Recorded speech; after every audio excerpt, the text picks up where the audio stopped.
Welcome back to my channel Arushi Shah লাইফস্টাইলে। আশা করছি তোমরা সকলেই খুব ভালো আছো, আমিও খুব ভালো আছি। তো আমরা সকাল সকাল চারজনে মিলে বেরিয়ে পড়েছি। আজকে অনেক তাড়াতাড়ি ঘুম থেকে উঠেছি, মানে ওই 4টে নাগাদ ঘুম থেকে উঠেছি, তখন পুরো অন্ধকার ছিল। আর এখন 5:30টার মতো বাজে, আমরা বেরিয়ে পড়েছি। আর চারিদিকটা দেখে তোমরা বুঝতেই পারছো যে চারিদিকটা পুরো কুয়াশায় ভরা। আর এটা আমার স্কুল, মানে হেঁটে যেতে যেতে স্কুলটা চোখে পড়লো, তাই তোমাদের সাথে একবার শেয়ার করলাম। আর রাস্তা পুরো ফাঁকা, দেখো একটাও লোকজন কিছুই নেই। তার মধ্যে আমরা টোটো গাড়িও পাইনি, ওর জন্য আমাদের হেঁটে হেঁটেই যেতে হচ্ছে। মর্নিং ওয়াক করতে করতে আমরা যাচ্ছিলাম, আর বেশ মজাও হচ্ছিল। আর এই পাশে হচ্ছে এটা ভাইয়ের স্কুল, তো ভাইও তার ভাইয়ের স্কুলটাকে দেখে নিল। সকালবেলা তো ভালোই লাগছিলো সকাল সকাল যেতে। আর আমরা এখন বাস ধরার জন্য এগোচ্ছি, তো এখন এখান থেকে আমরা বাসে উঠবো। তো বলতে বলতে বাসও চলে এসছে, আর আমরা বাসের মধ্যে উঠেও পড়েছি। আর চারিদিকে কাঁচ দিয়ে লাগানো, কারণ বাইরে যেহেতু কুয়াশা আর সেরকম ঠান্ডা হাওয়া দিচ্ছে, ওই জন্য কাঁচগুলো সমস্তই বন্ধ রয়েছে। আর আমরা এখন বাসের মধ্য দিয়ে যাচ্ছি নৈহাটি। তো নৈহাটি মানেই তোমরা বুঝতে পারছো বড়মা। তো অ্যাকচুয়ালি আমরা বড়মার মন্দিরে যাচ্ছি না, এখানে নৈহাটি স্টেশনে আমরা এসেছি তো ট্রেন ধরার জন্য। তো এখানে নৈহাটি স্টেশনে ঢুকেও গেছি, এখানে বাবা টিকিটও কেটে নেবে। আর স্টেশনটা দেখো, যেহেতু সকালবেলা গায়ের মধ্যে মিষ্টি রোদ পড়ছে, তো বেশ ভালো লাগছে। তো একটু সামনের দিকে যাচ্ছি, বাবার ভাই চা খাবে। আমি যেহেতু চা খাই না, ওর জন্য আমি আর চা নিইনি। তো বাবার ভাই খেলো, মাকেও বলা হয়েছিল, মা খাবে না বলছে এত সকালে, পরের দিকে হয়তো মা চা খাবে। তারপরে ট্রেন চলে এসেছিলো, তো আমরা ট্রেনের মধ্যে উঠেও পড়েছি। আর ট্রেনটা দেখো পুরোই ফাঁকা, মানে আমরা যেখানে সেখানে বসতে পারি, পুরো ফাঁকা ট্রেন। তো আমরা এক জায়গায় বসেছি, আর জানলার ধারেই বসেছি, কারণ জানলার ধারে বসতে বেশ ভালোই লাগে।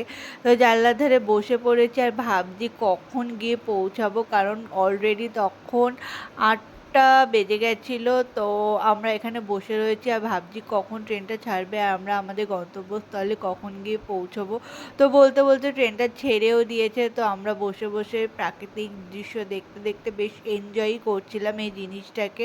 তারপর আমরা আমাদের স্টেশনে, মানে ব্যান্ডেলে চলে এসেছি। তো ব্যান্ডেল থেকে এখানে বসে রয়েছি আর অপেক্ষা করছি যে আমাদের নেক্সট ট্রেন কখন আসবে। তো এতক্ষণ পর্যন্ত সমস্ত কিছু ঠিকঠাকই ছিল, তো তারপরে হয়ে গেছে গন্ডগোল। তো কি সেটা বলছি। তো ব্যান্ডেল থেকে আবার আমরা ট্রেনে উঠেছি, আর এই ট্রেনটার অবস্থা দেখো, এর আগে যা অবস্থা ছিল মানে তোমাদের বলে আমি বোঝাতে পারবো না।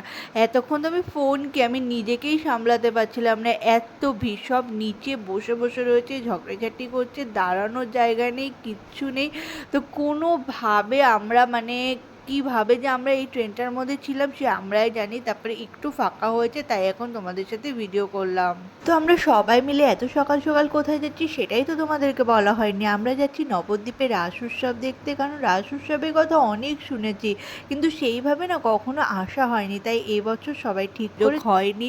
তো এবার সৌভাগ্যবশত আমাদের খুব ইচ্ছা ছিল যে এবছরটা আমরা গিয়ে রাস দেখবো। তো মানে আমরা জাস্ট মানে কদিন আগে আলোচনা করেছি, আর তার মধ্যে ডিসাইড করে আমরা চলে গেছি নবদ্বীপ। তো নবদ্বীপে আমরা চলেও এসেছি।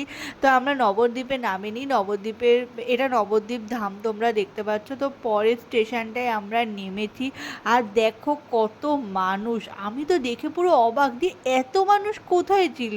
মানে প্ল্যাটফর্মটা দেখে তোমরা বুঝতে পারছো কত মানুষ, শুধু মাথা আর মাথা গিজগিজ করছে যে এত মানুষ, এত ভিড়, আমরা কি করে এর মধ্যে দিয়ে যাব। তো দেখে তো আমরা পুরো ভ্যাবাচ্যাকা খেয়ে গেছিলাম যে বাবা কত মানুষ।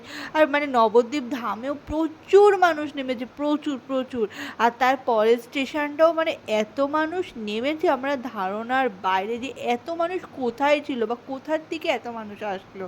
তারপরে আমরা কিছুক্ষণ দাঁড়িয়ে রইলাম, ভাবলাম যে একটু ফাঁকা হোক, তারপর আমরা যাচ্ছি। তারপর যেই একটু ফাঁকা হয়েছে, তারপর বাবা জিজ্ঞাসা করলো যে কোন পাশ দিয়ে যেতে হবে, কারণ এখানে যেহেতু আমরা সেরকমভাবে কিছুই চিনি না, তো সেই জন্য জিজ্ঞাসা করে নিল যে কোন পাশ দিয়ে যেতে হবে। তো আমরা তারপর সে পাশ দিয়ে যাচ্ছি, আর দেখো মানুষ, দেখো কাতারে কাতারে মানুষ। আর সবাই ভাবছে, মানে আমরা আমাদের পাশ দিয়ে কিছু মানুষ যাচ্ছিল, মানে তারা বলছে যে এত মানুষ, এত মানুষ কোথার থেকে আসলো। আর এদিকে আমরাও ভাবছি যে এত মানুষ, এত মানুষ কোথার থেকে আসলো, মানে সবাই ভাবছি যে এত মানুষ কোথার থেকে আসলো। আর ওই জায়গাটা দেখো, যেই জায়গাটা দিয়ে সবাই পার হচ্ছে, ভিড়ে ভিড়। তো তারপর আমরা এখান দিয়ে আর যাইনি। আমরা ওভারব্রিজ ক্রস করে ওই পাশ দিয়ে গেছি। কারণ এত ভিড়ের মধ্যে আমাদের পক্ষে যাওয়াটা পসিবল ছিল না। তাই জন্য আমরা ওভারব্রিজ ক্রস করে যাওয়ার সময় দেখি এখানে ঢাকিরা সব ঢাক বাজাচ্ছে। আর এখানে দেখো ফার্স্টেই একটা প্যান্ডেল দেখতে পেরেছি। তো এখানকার ঠাকুরটা দেখে আমরা এখান দিয়ে যাচ্ছি।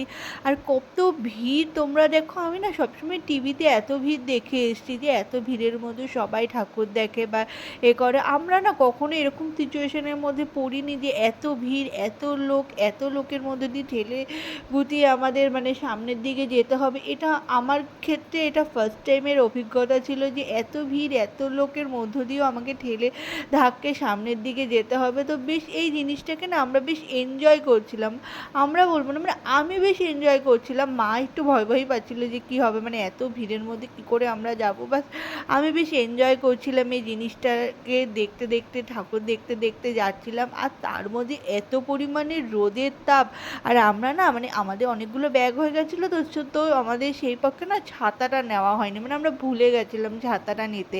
আর তার মধ্যে সেই রোদের মধ্য দিয়ে হেঁটে হেঁটে যেতে প্রচুর কষ্ট হচ্ছিল, প্রচুর। আর এখানকার ঠাকুরগুলো দেখো কত বড় বড় আর কত উঁচু উঁচু ঠাকুর। মানে একটু ধরো হার্ডলি 5 মিনিটও না, মানে 2-3 মিনিট তুমি এগিয়ে যাবে আরেকটা ঠাকুর দেখতে পাবে, আবার 2-3 মিনিট এগিয়ে যাবে আবার আরেকটা ঠাকুর দেখতে পারবে। আর প্রতিটা প্যান্ডেলের সামনে এরকম ঢাকিরা ঢাক বাজাচ্ছে বা সানাই বাজাচ্ছে। তো এত সুন্দর এখানকার পরিবেশ, তো আমার তো বেশ মনটা ভরে যাচ্ছিল। মানে চারিদিকে ঢাকের আওয়াজ, বাঁশির আওয়াজ। তো সবাই এখানে আর দূর দূরান্ত থেকে সব মানুষরা এখানে এসছে ঠাকুর মানে রাস উৎসবটাকে উপভোগ করার জন্য। তো তারপরে আমরা আরেকটা প্যান্ডেলের ভিতর ঢুকে গেলাম। তো এখানকারও পরিবেশটা খুব সুন্দর। আর প্যান্ডেলটা পুরো ভুতুড়ে প্যান্ডেল করেছে। আর এখানকার শিব ঠাকুরটা দেখো বেশ ভালো লাগছে দেখতে। আর এগুলো সব ভাইয়ের বন্ধু। তো আমি ভাইকে বলছিলাম দেখ তোর বন্ধুরা ট্রেনের মধ্যে রয়েছে। তো সেই নিয়ে আমরা একটু হাসি মজা করছিলাম, এই যে ভাইয়ের সব বন্ধুরা রয়েছে এখানে। আর এখানে এটা যেহেতু ট্রেন করেছে তো সবাই এখানে একটু বসে বসে নিচ্ছে, যে যাদের যাদের হেঁটে পা ব্যথা হয়ে যাচ্ছিলো তো তারা একটু বসে বসে নিচ্ছে। তো আমিও একটু বসে নিয়েছি, কারণ আমারও এই রোদের মধ্যে হেঁটে বড্ড পা ব্যথা হয়ে গেছিলো। তো আমিও এখানে বসে নিচ্ছি। আর ঢাকের আওয়াজ জাস্ট অসাধারণ, অসাধারণ ঢাকের আওয়াজ। তো চারিদিকে ঢাকের আওয়াজ শুনতে শুনতে তারপর একটু পেটের ভিতরটাও খিদা পেয়ে, এত ঘুরে না খিদা পেয়ে গেছিলো, তাই কিছু খেয়ে নিলাম থেকে। তো খেয়ে দিয়ে আবার হাঁটা স্টার্ট করলাম, কারণ জেঠুর বাড়িতে পৌঁছতে হবে। আর এখানে সমস্ত না টোটো অটো সমস্ত কিছু বন্ধ করে দিয়েছে। তা তোমাকে এখন হেঁটেই মানে পাই হচ্ছে তোমার একমাত্র ভরসা। তো পায়ে হেঁটেই তোমাকে যেতে হবে। আর এইসবে ভিড়ের মধ্যে টোটো বা অটো যাবেই বা কী করে। তো সেই জন্য আমরা যাইনি। আর বন্ধ যেহেতু করে দিয়েছে তো আমরা হেঁটে হেঁটেই যাচ্ছি। কত মানুষ তোমরা দেখো। আর ঠাকুরগুলোকে যা দেখো, সেই বড় বড় ঠাকুর, মানে জায়গা কিন্তু শর্ট প্যান্ডেলের, আর বড় বড় সেই ঠাকুর। তো বেশ দারুণ, বেশ দারুণ। আর দেখো প্রত্যেকটা প্যান্ডেলের সামনে তোমরা দেখতে পারবে ঢাকি। আর ঠাকুরগুলো দেখো মুখগুলো জাস্ট অসাধারণ, অসাধারণ। এইভাবে আমরা হেঁটে হেঁটে সামনের দিকে যাচ্ছি। আর একটুখানি এগোচ্ছি ঠাকুর দেখতে পাচ্ছি, একটুখানি এগোচ্ছি ঠাকুর দেখতে পাচ্ছি। মানে আমার ধারণাই ছিল না যে রাস উৎসব এরকম হয় বা এরকম টাইপের পুজো হয় এখানে নবদ্বীপে। এটা আমার ফার্স্ট টাইম রাসে যাওয়া ওখানে নবদ্বীপে। তো বেশ ভালো লাগছে। আমার তো ইচ্ছা আছে আমি প্রত্যেক বছর এরকম রাস উৎসবে যাবো। আর এটা হচ্ছে তোমার, তো আমরা পোড়ামাতলায় চলে এসেছি। এখানকার ঠাকুরও দেখো খুব সুন্দর। এখানে লাইন দিয়ে সবাই পুজো দিচ্ছে। তো আমাদের ড্রেস সেরকম একটা ধোয়া ছিল না বলে আমরা ভিতরের দিকে ঢুকিনি। আর পোড়ামাতলায় ভিড়টা দেখো, ও ভিড় নিয়ে কি বলবো, মানে প্রচুর মানুষের ভিড়, প্রচুর মানুষের ভিড়।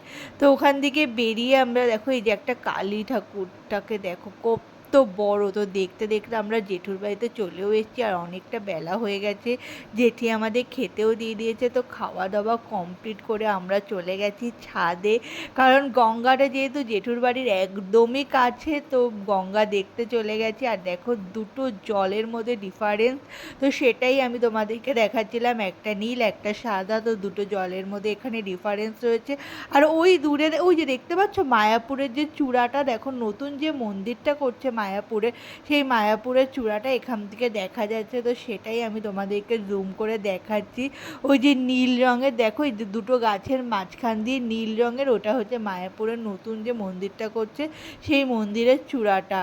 আর ওই পাশে হচ্ছে তোমার কৃষ্ণনগর, আর ওই দিকে দূরে একটা মন্দির দেখা যাচ্ছে, আর ওই পাশটাই হচ্ছে কৃষ্ণনগর। তো এটাই দেখতে দেখতে আজকে দুপুরটাকে কাটালাম।